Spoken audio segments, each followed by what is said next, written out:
नमस्कार दोस्तों, स्वागत है आपका एक और शानदार वीडियो में। दोस्तों आज के इस वीडियो में हमें यूपी बोर्ड क्लास 10th वालों के लिए जो हिंदी का सब्जेक्ट है, इसमें 70 नंबर का पेपर होता है भैया। 70 में से 40 नंबर जो इंपॉर्टेंट 100% गारंटेड है, मैं लिख के दे सकता हूँ कि 99% मैं गारंटी लेता हूँ कि यही पेपर में आएंगे।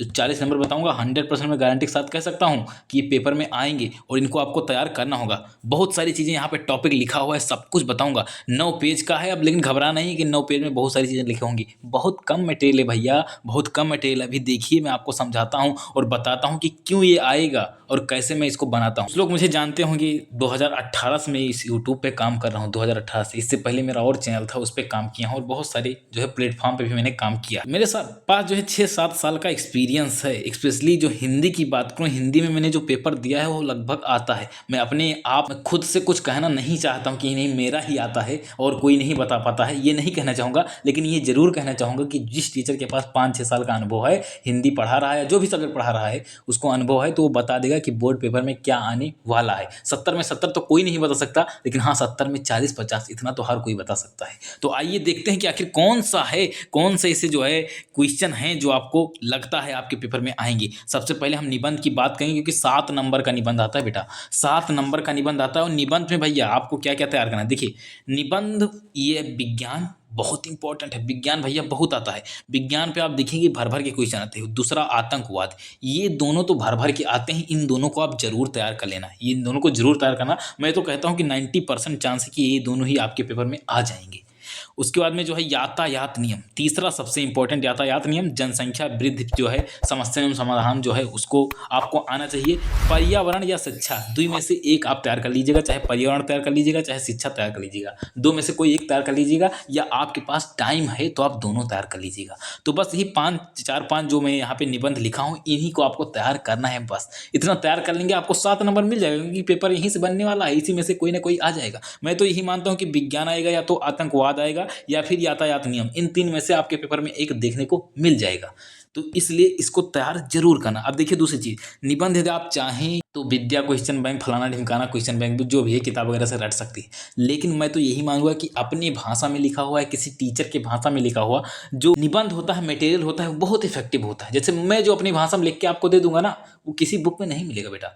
और जो भी टीचर वहाँ कॉपी चेक करता है, आप लाइन बाय लाइन किसी बुक की लिख कर देख लेना, और एक लड़का जिसने अपने द्वारा लिखा है, एक अच्छे नोट्स के द्वारा लिखा हुआ, पढ़ा हुआ, उसने समझ कर लिखा है, उसको ज़्यादा नंबर मिलेगा। मैं अपनी बात करूँ, मैं ऐसे नंबर काट देता हूँ। यदि कोई लाइन बाय लाइन लिखा हुआ है कुछ किताबी भाषा, तो उसको नंबर में चढ़ाता ही नहीं हूँ। उसका नंबर मेरा मतलब फिक्स है कि काट देना है।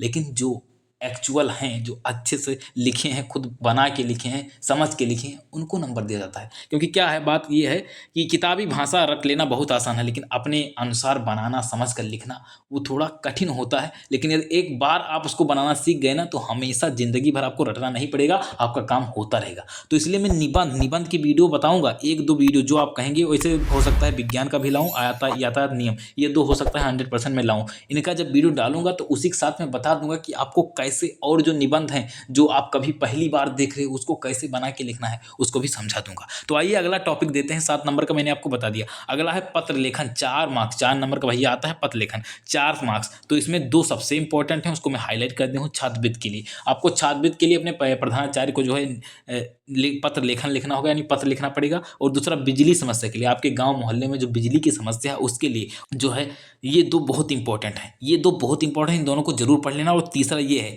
अपने गली मोहल्ले की नाली सफाई है तो जो है नगर निगम के स्वास्थ्य अधिकारी को पत्र लिखना। ये 3 बहुत इंपॉर्टेंट है। और साथ में साथ यदि आपको टाइम मिले तो इसको भी पढ़ लेना भैया, इसको पढ़ लेना। तो 4 निबंध आप तैयार कर लीजिएगा। अब निबंध की वीडियो लाऊंगा, एक वीडियो लाऊंगा बेटा, निबंध की एक वीडियो लाऊंगा, और उसमें आपको मैं बता दूंगा कैसे आप जितने भी निबंध पूछे जाए, कुछ भी पूछे भैया।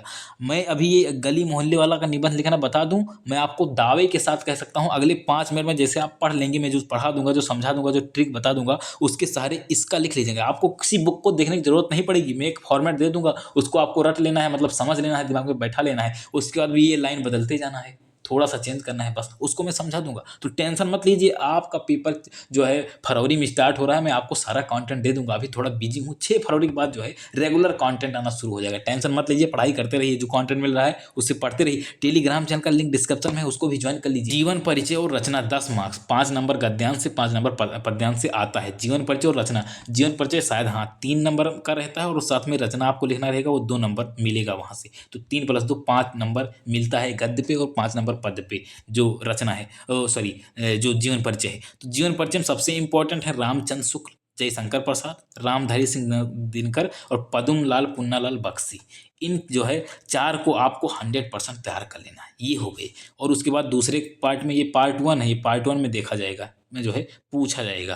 उसके बाद पार्ट 2 जो है, इसमें कौन कौन से मैंने कवि रखा है, सूरदास, तुलसीदास, महादेवी वर्मा, मैथिली शरण गुप्त, चतुर्वेदी यानी माखन लाल चतुर्वेदी, इनको आपको तैयार कर लेना है। इनमें से आपको कम से कम बेटा जितना लिखा हूँ उनमें से एक को नहीं पढ़ेंगे, जैसे बख्शी को नहीं पढ़ेंगे कोई बात नहीं, चतुर्वेदी नहीं पढ़ेंगे कोई बात नहीं, लेकिन और जो बच्चे हैं उनको 100% भैया पढ़ के जाना, समझ के जाना, जिससे आपको पेपर में हेल्प मिले, क्योंकि पेपर तो यहीं से आना है, यही आना है, जीवन परिचय तो यही पूछा जाना है।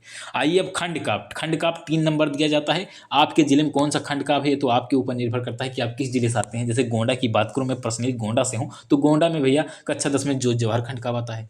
ऐसे आप जिस भी जिले से हैं वहां का अपना देख लीजिए। इस पर मैंने प्रॉपर वीडियो बनाया भैया कि खंड काव्य किस जिले का, कौन सा खंड काव्य निर्धारित है, कौन सा खंड काव्य आपके जिले में आएगा, ये तो गारंटेड ही होता है ना। अब आप अपने खंड काव्य में कौन सा क्वेश्चन पढ़ना है, यदि ये वीडियो मांगेंगे तो जरूर दूंगा, लेकिन उसके लिए कमेंट करना पड़ेगा कि आपको किस खंड काव्य का जो है क्वेश्चन चाहिए। संस्कृत खंड से भैया 14 नंबर में गारंटी लेता हूँ। 14 नंबर कहाँ से आएंगे आइए मैं आपको समझाता हूँ।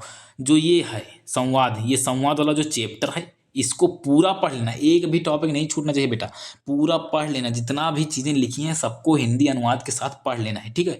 उसके बाद में देशभक्त चंद्रशेखर, जो देशभक्त चंद्रशेखर है वहाँ से आपको पूरा पढ़ लेना, पूरा चैप्टर पढ़ लेना। देखिए मैं एक तो पहली बात, मैं यहाँ 3 चैप्टर बस लिखा हूँ, केवल 3 चैप्टर आपको कह रहा हूँ पढ़ने को, पूरा चैप्टर नहीं कह रहा हूँ पढ़ने को, 5-6 शायद चैप्टर है, देखना पड़ेगा मुझे एक बार।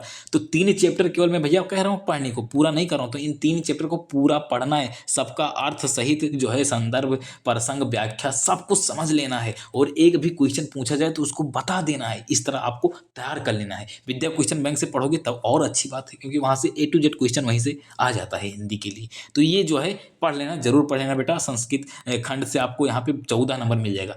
5 + 5 + 2 + 2। अब ये क्या क्या है इसको मैं डिटेल में किसी दिन समझाऊंगा कि संस्कृत खंड में कौन कौन से क्वेश्चन पूछे जाते हैं। जैसे अनुवाद से जो है 5 पद्य से 5 गद्य से अनुवाद से ही हो जाता है संस्कृत में, तो 10 नंबर वही हो गया। और ऐसे 2 नंबर जो है श्लोक लिखने के लिए आता है, और 2 नंबर बेटा उसके लिए आता है आंसर देना होता है क्वेश्चन का। तो इसी तरह है, मैं एक दिन पूरा स्ट्रक्चर आपको समझा दूंगा कि आपका पेपर कैसे आने वाला है। अब आइए 3 मार्क्स में गारंटेड क्या है, हास्य रस, करुण रस पढ़ना है, उपमा अलंकार, रूपक एवं उत्प्रेक्षा अलंकार आपको पढ़ लेना है। सोठा एवं रोला जो ये है छंद, इसको पढ़ लेना है, सोठा एवं रोला छंद पढ़ लेना है। इतना काम करेंगे आपको 3 नंबर मिल जाएगा। ये ऑप्शनल में हालांकि पूछा जाएगा, तो ऑप्शनल में आपका काम बन जाएगा। अब 3 मार्क्स के लिए मैं हिंदी व्याकरण की बात करूँ तो तत्सम, तत्भो, उपसर्ग, यहाँ से आता है क्वेश्चन। और यहाँ से बता दूं जो आ हो गया, अन हो गया, इन सबसे जो है रिलेटेड क्वेश्चन आते हैं, बस ज़्यादा कठिन नहीं होते। 3 मार्क्स आपके फ्री में मिल जाते हैं। और इस पे एक वीडियो लाऊंगा, 10 से 12 मिनट की वीडियो की, छोटी सी वीडियो बेटा। एग्जाम से पहले, एग्जाम के 1 घंटे पहले भी देखोगे ना तभी काम बन जाएगा, उसको देख लेना, 3 मार्क्स आपका गारंटेड हो जाएगा। बस इतने हैं, इतने थे। आप नंबर कैलकुलेट करना, I think 37 number, 37 plus number मैंने यहाँ पे बताया है, मतलब इतना एग्जैक्ट बताया हूँ कि इतना एग्जैक्ट आने वाला है। आप इतना पढ़ोगे तो हो सकता है जो है आप 37 के बजाय आप जो है 47 नंबर कर जाओ, क्योंकि इतना कंटेंट मैंने यहाँ पे दे दिया, इंपॉर्टेंट बता दिया है।